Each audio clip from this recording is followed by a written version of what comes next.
So this is an interesting study. We're going to go here next. You know, we talk a lot about the corporate media. And basically, when you talk about the failures of the corporate media, you're talking about a structural catastrophe. Our media is owned by a small handful of corporations. They're constantly consolidating, and they're concerned with profit above all else. Jeff Zucker, who owns CNN, he will attest to that via his own words. You can find interviews with the guy. He talks about wanting to please his shareholders above all else and cutting funds for journalism to accomplish that. MSNBC is owned by Comcast. Fox News is Rupert Murdoch's wet dream.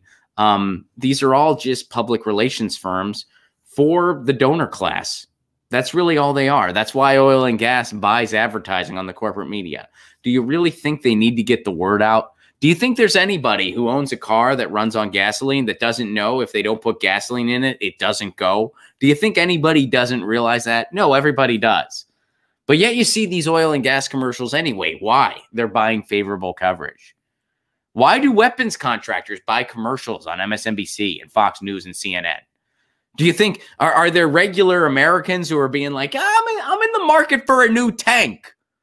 I want a new tank. I want to, I really want to impress my friends on the 4th of July. No, regular people, they don't buy that stuff really. They're not able to. So why do they advertise? Oh, they advertise for favorable coverage. They advertise to not have the war machine actually reported on, which corporate media is silent on that. So that's our media structure. It's not a new structure at all. It is toxic to the idea of democracy. It shouldn't be legal. The media structure we have in the United States should be illegal. In other countries, it is. In a lot of other countries, our media structure would be illegal. Do other countries have problems with their media structure? Of course they do. We talk about that all the time. But go ahead and look at the Press Freedom Index and see how the United States is barely in the top 50. I don't even think they're at about 50. That's where they're at because we have a corporate giveaway of our media, and it's not a new structure at all. I used to say the media structure is toxic in the United States. Now I say we don't have a media structure in the United States, and that's toxic. So here's a study that Nicholas shares with me. Nicholas, thank you for sharing this. Apparently that's affecting who's going into journalism because a new study finds journalists score far lower in moral reasoning than they did 13 years ago. Interesting. Let's take a look at this. A new study published in Journalism Practice suggests that professional journalists are less morally developed than they used to be. For the last couple of years, one of my main research interests has been the shifting nature of journalistic identity, like what makes up professionalism in the industry. Numerous studies by various researchers have shown that it's kind of in flux. Okay, so what's going on here? A couple years ago, and this is according to Patrick Ferrucci, an assistant professor at University of Colorado Boulder, who's had a role in this study. A couple years ago, while reading The Atlantic, I read an article about a study done in Europe that used the identity priming with Wall Street folks. It sounded super interesting and cool, so it got me thinking about how I could run a similar experiment with journalists. So they came up with this moral development scale.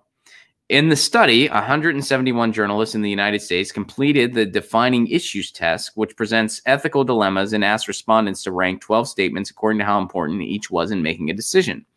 The researchers found no evidence that journalists who were primed with their professional identity were more ethical. In other words, there was no significant difference between journalists who were reminded of their occupation before taking the test and those who were not reminded of it. If the prime did result in differences, it would imply that professional journalists think more ethically when primed with their professional identity, that their moral reasoning is heightened when thinking about their job as a journalist. This is not the case, and this shows that ethical application or moral reasoning for journalists are not potentially a function of occupation. Okay, so Ferrucci and his colleagues also found that today's journalists scored lower on the Defining Issues test than a group of journalists who completed the same test in another study 13 years ago. So this is the important part. Not necessarily do they factor in their occupation or when do they factor it in, but to me, the important part is right here. Today's journalists scored lower on the defining issues test than a group of journalists who completed the same test in another study 13 years ago. The results show that journalists are still above average in terms of moral development, but that might be lessening. Our conclusion is that this involves a lack of socialization in the industry. And I think that's the big one. If socialization process is lessened in any industry, there will be consequences, both good and bad. In this case, that might mean people are less socialized in terms of ethics. Okay, so here's what's really going on. So are there good people still attracted to journalism? Of course there are. Abso-freaking-lutely. But when you have a media structure as toxic as the United States, again, which is a complete lack of a media structure, you kind of push good people away a lot of the time. And what you're left with is maybe not the most ethical pool in the world. So, you always have these conversations with people, and I have these conversations with people too, where they go, oh, there's good people that are trying to do journalism. And of course that's true. And by the way, there's great journalists in the United States. There's tons of great journalists in the United States. Pretty much all the ones I know of are not employees of the corporate media. They're doing their own thing. They're independent journalists. They're actually going to these places on their own dime and telling the people what they're finding. They're going to places like Flint, Michigan. They're going to Palestine. They're going to Israel. They're going to Iraq. They're going to as many places, Syria. They're boots on the ground, and they're doing essential work, but they're not being published by your CNNs, your MSNBCs, your Fox Newses. So I think a lot of good people still want to do journalism. I would never say that's not the case. I don't believe it is. I think a lot of great people want to do journalism. But when you have such a toxic situation, you're going to turn good people away, and you're going to attract the wrong people. You're going to attract the type of people that realize these are just PR firms and are fine with it, that don't think there's anything wrong with the structure, or they just accept this is the way the structure is and we just have to work within it. So I think that's part of the reason you see a decline in the moral reasoning of journalism overall.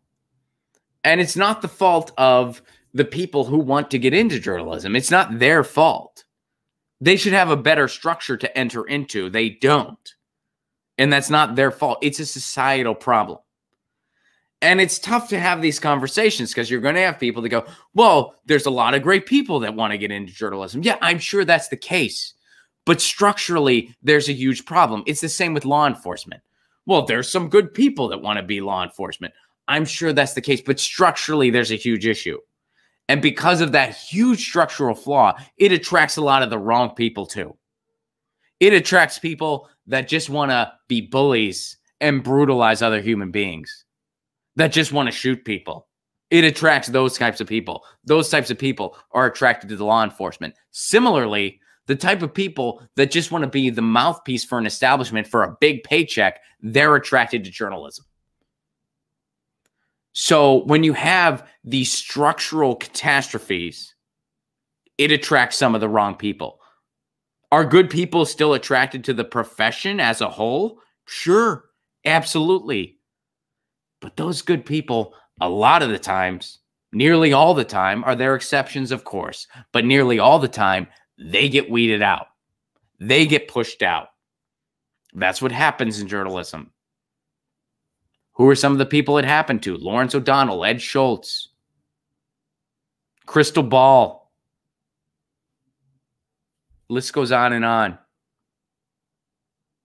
And then you hear these stories of them talking about what happened in these corporate media entities. You hear stories from Cenk Uygur on how he was told, hey, we're insiders. Deal with it.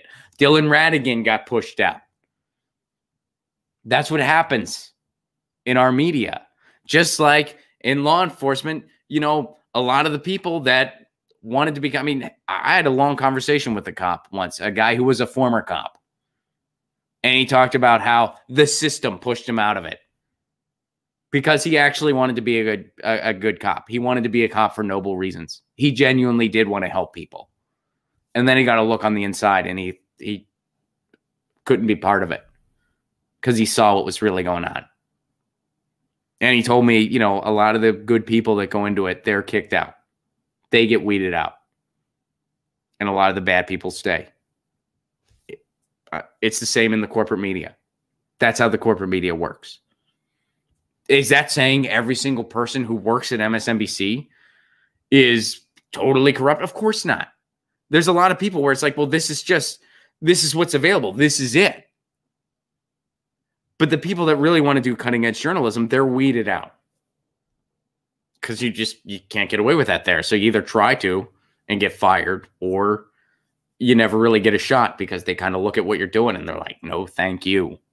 We want someone who's going to go on MSNBC and pretend to not understand what net neutrality is because we're owned by Comcast.